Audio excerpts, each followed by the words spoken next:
Assalamualaikum warahmatullahi wabarakatuh. Halo sahabat Bunda Zaman Now, semoga kalian semua dalam keadaan sehat walafiat, tak kurang suatu apapun dan dalam lindungan Allah Subhanahu wa taala. Membahas mengenai forum konsultasi publik sampai saat ini menurut saya hal itu adalah hal yang memang harus dibahas lebih lanjut. Karena kenapa? Pada pelaksanaan forum konsultasi publik pada tahun 2023 ini terdapat beberapa aturan yang harus kita ikuti. Dan ketika aturan itu tidak bisa kita ikuti, kemungkinan besar pihak BPS Kabupaten Kota akan buat surat berita acara pelanggaran SOP. Untuk tempat pelaksanaan FKP sendiri, itu tempatnya sudah ditentukan dari awal, yaitu tempatnya di kantor kepala desa atau kelurahan, atau di balai desa atau balai RW atau RT. Nah, ketika di poin A ini tidak ada tempatnya, maka FKP dapat dilaksanakan di fasilitas umum, seperti sekolah atau tempat ibadah.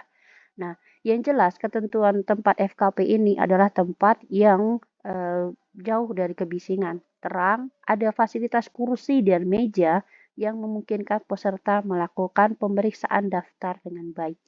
Nah, fasilitas yang berupa kursi dan meja ini adalah sesuatu hal yang untuk beberapa wilayah desa atau kelurahan belum tentu tersedia. Nah, melihat dari harus adanya fasilitas kursi dan meja ini, akhirnya dibuatkanlah beberapa bentuk susunan dari meja dan kursi yang akan ditempati oleh asisten fasilitator, administrator, dan peserta rapat. Sehingga penataan ruang FKP pun sudah ditentukan. Ada penataan ruang FKP dengan model U seperti dalam slide ini, di mana para peserta nanti termasuk asisten fasilitator itu membentuk huruf U dengan meja-meja yang sudah diatur seperti ini, dan fasilitator itu berada sendiri di depan. Sehingga fasilitator bisa melihat semua peserta rapat yang hadir pada saat FKP terjadi. Dan ini hanya peserta. Sementara untuk pihak keamanan, yaitu Babin Kamtipmas dan Babinsa, tidak masuk dalam susunan kursi ini, tetapi mereka ada di dekat tempat rapat, cuman tidak bergabung dalam rapat. Artinya mereka seperti memantau di sampingnya atau di luarnya, yang jelas mereka tidak dalam kursi yang sudah diatur ini. Ini ketika modelnya model U. Lalu, bentuk model kedua untuk penataan ruang FKP adalah dengan dibuatkan berjejer seperti ini, di mana masih sama fasilitatornya ada paling depan. Sementara peserta rapat itu ada di kiri dan kanan dari fasilitator. Dan lagi-lagi, Babin Kamtipmas dan Babinsa juga tidak ada di dalam susunan kursi ini. Mereka, Babin Kamtipmas dan Babinsa, ada di dekat wilayah rapat, tapi tidak di dalam susunan kursi. Artinya bisa satu ruangan atau bisa mereka menunggu di tempat terdekat dari tempat diadakannya FKP. Nah, lalu ada model ketiga adalah model meja lingkar, di mana di model meja lingkar ini masih sama, fasilitator itu adanya di depan, sementara peserta rapat seperti mengelilingi sebuah meja dengan susunan yang sudah ditetapkan juga. SLS-nya berapa sudah ditetapkan. Dan posisi asisten fasilitator dan administrator pun di sini juga ada di antara mereka. Ini ketika model meja melingkar. Nah, yang jadi pertanyaan, apakah di setiap wilayah desa atau kelurahan tersedia model penataan ruang berbentuk model meja lingkar ini, atau model meja panjang ini, atau model meja U? Apakah tersedia? Pengalaman saya pada kegiatan FKP PBDT 2015 lalu, untuk wilayah-wilayah tertentu, apalagi di wilayah pedesaan, di mana kantor desanya itu adalah rumah kepala desanya langsung, dan peserta rapat kala itu bisa dikatakan cukup banyak, hampir mendekati 10 orang, posisi meja seperti ini tidak ada sama sekali. Karena kala itu tidak ada pengaturan untuk penataan ruang. Jadi kita dibebaskan mau pakai kursi, mau pakai meja, mau pakai lesehan, boleh. Tapi di FKP 2023 hal ini sudah ditetapkan. Dan belum diketahui apakah penataan ruang FKP ini adalah sesuatu yang mutlak atau tidak, atau masih bisa menyesuaikan dengan wilayah desa atau kelurahan tersebut. Karena yang saya tahu sampai saat ini wilayah desa atau kelurahan itu untuk posisi-posisi kursi seperti ini ketika belum ada kantor desanya, maka kemungkinan untuk bisa terjadi seperti ini itu adalah kemungkinan yang kecil. Nah, akan ada kemungkinan juga bahwa nanti teman-teman itu bisa jadi FKP-nya dengan model lesehan. Dan resikonya ketika model lesehan adalah teman-teman dalam memeriksakan dokumen prelisnya nanti itu akan menjadi tidak nyaman karena dari peserta rapatnya itu harus duduk lesehan sambil menunduk dan memeriksa dokumen prelis dari dokumen FKP-nya nanti. Di sini sudah ada aturan yang membuat adanya penataan ruang FKP. Salah satu hal yang menimbulkan perkataan tadi bahwa FKP 2023 adalah FKP yang sangat kaku. Pernyataan bahwa FKP 2023 adalah FKP yang kaku dan sudah diatur semuanya adalah ketersediaan Q card fasilitator buat FKP Reksosek 2023 dan Q card asisten fasilitator untuk FKP 2023. Untuk Q card fasilitator FKP ini saya sudah lihat bentukan isinya dan isinya ternyata hanya untuk pengantar di pembukaan di mana si fasilitator menerangkan apa yang akan dilakukan, terus memperkenalkan peserta rapat dan orang-orang yang bertugas sebagai asisten fasilitator dan administrator, lalu memberikan singkat tentang Reksosek dan tujuan FKP-nya. Itu di pembukaan. Dan teks pembukaannya pun lagi-lagi sudah dibuatkan seperti ini. Seperti sebuah standar yang harus kita ikuti. Tapi bisa jadi ini digunakan oleh fasilitatornya nanti, bisa jadi tidak. Karena kembali lagi kepada fasilitatornya. Ketika dia bisa berimprovisasi, maka cue card yang menjelaskan mengenai hal ini mungkin akan dibaca sekilas dan dia akan mengucapkannya dengan kata-kata dia sendiri sesuai dengan apa yang ada di cue card ini. Dan untuk kalimat penutupan pun sudah dibuat juga, di mana di kalimat penutupan ini juga sama, isinya hanya menutup dan pengucapan terima kasih kepada semua pihak yang sudah tergabung atau ikut dalam forum konsultasi publiknya.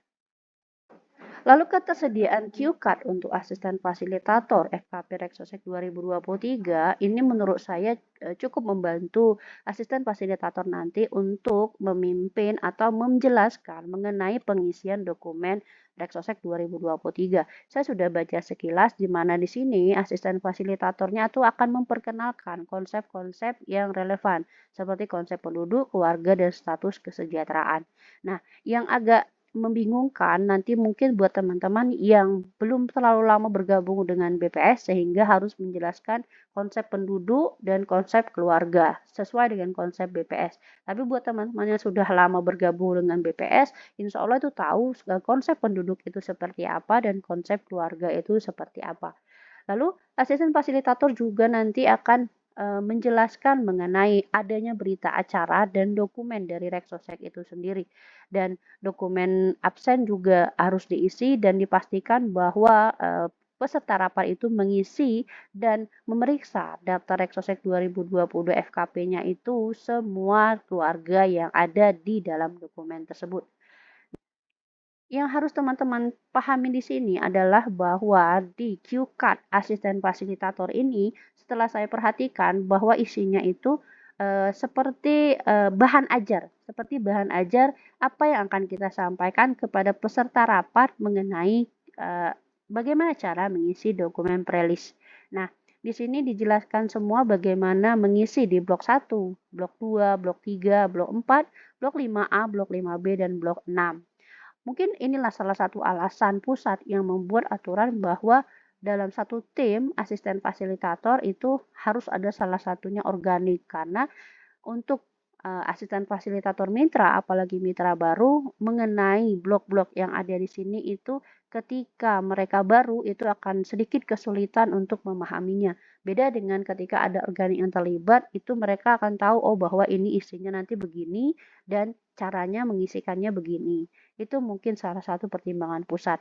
Namun lagi-lagi karena SDM di kantor Badan Pusat Statistik Kabupaten yang tidak memadai, akhirnya ada di wilayah-wilayah tertentu asisten fasilitatornya itu mitra semua. Nah, di QCAT asisten fasilitator ini dijelaskan juga bahwa ada kelompok kesejahteraan seperti yang sudah saya jelaskan di video saya sebelumnya mengenai kelompok kesejahteraan sangat miskin, miskin, rentan miskin, dan tidak miskin. Nah, yang jadi masalahnya adalah di beberapa kolom yang harus teman-teman jelaskan kepada peserta rapat. Karena ada di kolom-kolom seperti kolom 6 itu ada pemilihan bagaimana cara peserta rapat mengisi ketika setuju, ketika tidak setuju, dan ketika dia memberi tanda strip atau tidak berpendapat. Nah, ini juga harus kita pahami dari awal agar nanti kita tidak terlalu gugup atau tidak terlalu lama menelaah pertanyaan dari peserta rapatnya nanti. Secara garis besar, dokumen QCAT asisten fasilitator ini adalah dokumen yang akan dapat sangat membantu teman-teman dalam mengarahkan peserta rapat mengisi dokumen Reksosek 2022 FKP. Karena di sini adalah seperti buku panduan atau bahan ajar dari teman-teman untuk membagikan ilmu mengisi dokumen Reksosek 2022 FKP. Namun, lagi-lagi dengan adanya QCard ini satu sisi memang sangat membantu, tapi di sisi lain itu seperti sebuah aturan yang akan mengesankan bahwa kegiatannya itu menjadi kaku, apalagi dengan adanya pengaturan tempat duduk tadi dan ketersediaan QCard untuk fasilitator. Sekalipun adanya aturan mengenai bentuk meja dalam forum konsultasi publiknya dan adanya QCard untuk fasilitator dan asisten fasilitator, di satu sisi memang membuat FKP 2023 ini menjadi FKP yang kaku. Tapi di sisi lain, hal ini akan memudahkan kita untuk lebih terarah dalam melaksanakan FKP tersebut. Karena seperti QCard untuk fasilitator, dengan adanya QCard tersebut, jadi sang fasilitator bisa berpedoman bahwa yang harus dia ucapkan adalah kata-kata yang ada di QCard. Walaupun nanti pada intinya bisa jadi fasilitator nanti hanya menyampaikan intinya saja dengan si fasilitator berimprovisasi sendiri tanpa harus textbook membaca apa yang sudah kita siapkan. Karena ketika si fasilitator mengucapkan atau membaca apa yang sudah kita ucapkan, itu akan membuat kesan tersendiri bahwa si fasilitator kurang menguasai apa yang akan terjadi pada hari itu. Itu secara tidak langsung kita membacanya. Tapi ketika fasilitator itu mengucapkan semuanya tanpa textbook, itu juga akan menimbulkan sebuah wibawa tersendiri pada fasilitator tersebut.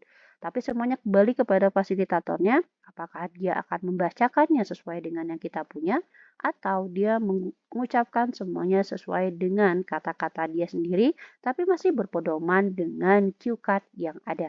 Sementara QCard untuk asisten fasilitator itu akan sangat membantu untuk kita membagikan ilmu mengenai cara mengisi dokumen Reksosek 2022 FKP, karena di sana semuanya sudah terstruktur apa saja yang harus diisi dan apa saja yang harus disiapkan baik sebelum maupun sesudah FKP.